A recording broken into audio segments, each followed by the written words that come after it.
Dans la paracha de Nitzavim, Vayaylech, il y a une mitzvah qu'on fait une fois tous les 7 ans, Hakel et Ta'am.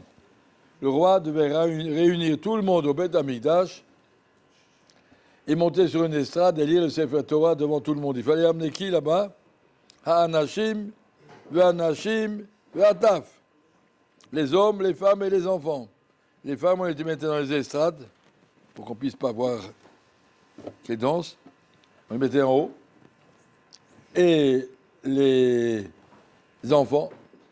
Alors Rachid dit, Anashim Lilmod, les hommes ils viennent là-bas pour étudier. Écoutez, le roi il lit et il explique, il fait des chidushim.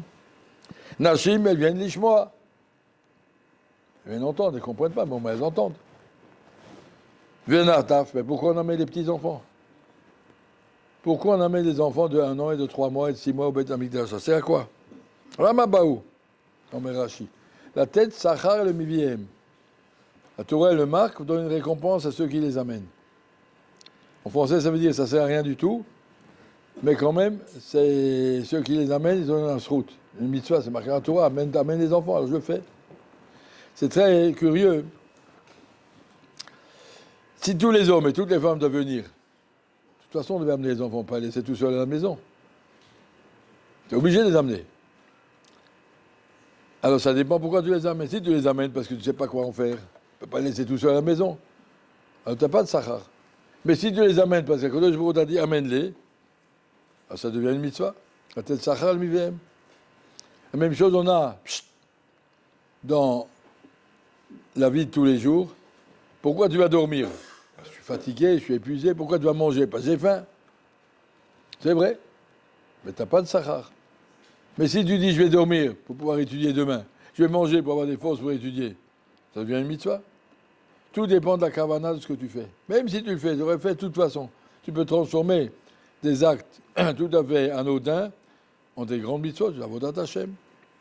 Un soldat sur le champ de bataille, il mange pour continuer son travail, eh bien il mange, il est soldat. Mais s'il se met dans un coin, sur une chaise longue, et puis voilà, alors d'accord, tu as le droit de te reposer, mais c'est pas comme ça. Transformer des actes roulines en actes de mitzvah. Ça, c'est ce que la Torah nous apprend ici.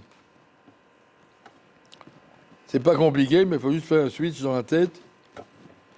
Si vous regardez, chez les Goïms, le jour vient d'abord et la nuit après.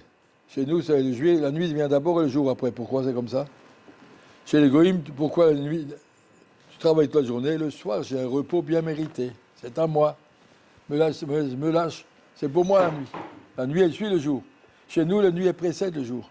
Je dors parce que demain, j'ai besoin de force. Je dors le Shem Shamaim pour demain. Je ne dors pas parce que je suis fatigué. Je dors parce que j'ai besoin de force pour demain. Imagine quelqu'un qu'on va lui dire demain matin à 7 h, on va t'opérer. Khalila, et tu seras 24 heures anesthésié. Mais c'est pas la peine de dormir. Alors on va l'air toute la nuit. Tout ce qu'on dort, c'est pour pouvoir étudier demain. Si demain, il ne peut pas étudier, alors pas de raison. Oui, chez nous, la nuit, elle précède. La nuit est une préparation au jour. C'est pas une con. Il dit, puisque tu as bien travaillé, tu peux te laisser. La Torah te donne une valeur à ce que tu fais, des actes que tu aurais fait de toute façon. Si tu les fais, les Shem Shamaim, ça a une valeur. Alors après, il y a un autre passouk, le suivant. Alors, tu as dit, à quoi ça sert? Le man Ishmeou ou le man Yilmedou, tout le monde pourra entendre, pourra étudier, apprendre de ça, ce que le roi, il explique. T'as mis des rachamim de la société pour comprendre. Les autres, au moins, ils ont entendu. Ils ont vu une situation impressionnante. 600 000 personnes au Beth Amikdash, tous serrés un à côté de l'autre pour écouter le roi qui fait la Kriyat Torah et qui explique du haut de son podium. C'est extraordinaire. Le Yarou et Hachem Yogrem, ça nous apprend la Yirat Shamayim. Mais Shamou la Sot, que la Torah Azot. Pas où continue. Ouvedehem, ce que j'ai dit, c'est marqué dans un mec d'abord. Ouvedehem Hachelo Yadou, mais les petits-enfants qui n'ont rien vu. Yishmeu belamdou, ils vont entendre, ça leur apprendra. Le Yira et Hashem Okrem, ça leur apprendra l'Yirat Shamaim. Kol hayamim asher atem chayim al adama, tant que vous vivez en Eretz Israël, pourquoi l'enseignement que les enfants ils ont, il ne tient qu'en Eretz Israël? Quel rapport? Uvnehem asher lo yadu v'lo yishmeu belamdou le Yirat Hashem, kol hayamim asher atem chayim al adama. On met la Netziv, Il y a une kedusha particulière à Eretz Israël qui fait qu'un enfant peut ressentir des choses qu'il ne ressentirait pas par ailleurs.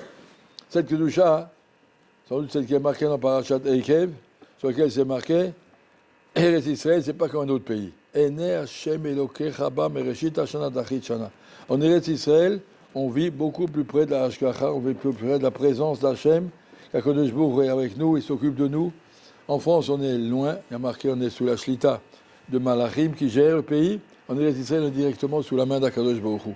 Ene Hashem Elokei Chaba. Ici, on doit pouvoir trouver ce qu'on appelle Hashgacha Pratit, la présence individuelle d'Akadosh Baruch Hu pour chacun. Ça te montre, Hashem s'occupe de moi, Hashem s'occupe de moi. Ça te crée un contact avec Akadosh Baruch Hu, ça te crée une kedusha que tu n'as pas en Chutzaretz. Essayez. Le Ramban, il dit dans la grande lettre qu'il a faite avant de partir d'Espagne, je vais partir d'Espagne, il est parti tout seul, il avait 75 ans, il a laissé sa femme et ses enfants et ses élèves, il a dit, il faut que j'aille en Eretz Israël. Il est arrivé, il est resté quelques mois ici, il est décédé ici. Et pourquoi il voulait venir? Il a dit, il y a des filotes, des dargotes qu'on ne peut pas atteindre en Chutzaretz. Je vais pouvoir y arriver, je vais rentrer ici. Comme la Gemara, la nevoie n'existe pas en Chutzaretz, je ne peux pas être prophète en Chutzaretz. Le Ramban dit, il y a des choses que je dois trouver ici en Israël. Et ça, ce que le pasuk vient de dire ici, vos enfants, si vous vivez en Eretz Israël, ils vivront dans cette émouna. Si on vit avec la émouna, si on vit avec l'idée, regarde, Akadosh Baruch Hu est là, tu le vois, tu le rencontres à tous les... Oh, comme ça s'arrange, justement, tu vois comment Akadosh Baruch Hu est là. Et si tu vois comment Akadosh Baruch Hu est là, alors c'est beaucoup plus facile. Ça rentre l'enseignement du Melech au Beth Amikdash, ça rentre la Yirat Shamaim, ça va tenir tant que vous vivez ici. Donc un des grands Yesodot, une des grandes bases de notre Yirat Shamaim, c'est la Emouna et le Bitachon. Voir les choses claires, voir les choses de Hashgacha, regarder, voir comment Akadosh Baruch Hu s'occupe de moi. Tiens, justement, je voulais te voir. C'est arrivé, beaucoup de choses qu'on trouve comme ça dans la vie de tous les jours, et que le Mashgiach de Ponevezh, Rono Livracha, quand ses filles, elles avaient 7 ans, 8 ans, il leur disait, marquez sur un papier chaque fois que vous voyez un acte de une présence d'Akadosh Baruch Hu dans votre vie quotidienne. Justement, j'avais besoin de ça, et justement, je l'ai trouvé. Justement, il m'a dit, justement, Akadosh Baruch Hu est là. Apprendre à voir Akadosh Baruch Hu dans le quotidien, ça crée la Yirat Shamaim, c'est la Emouna qui construit un juif. Merci.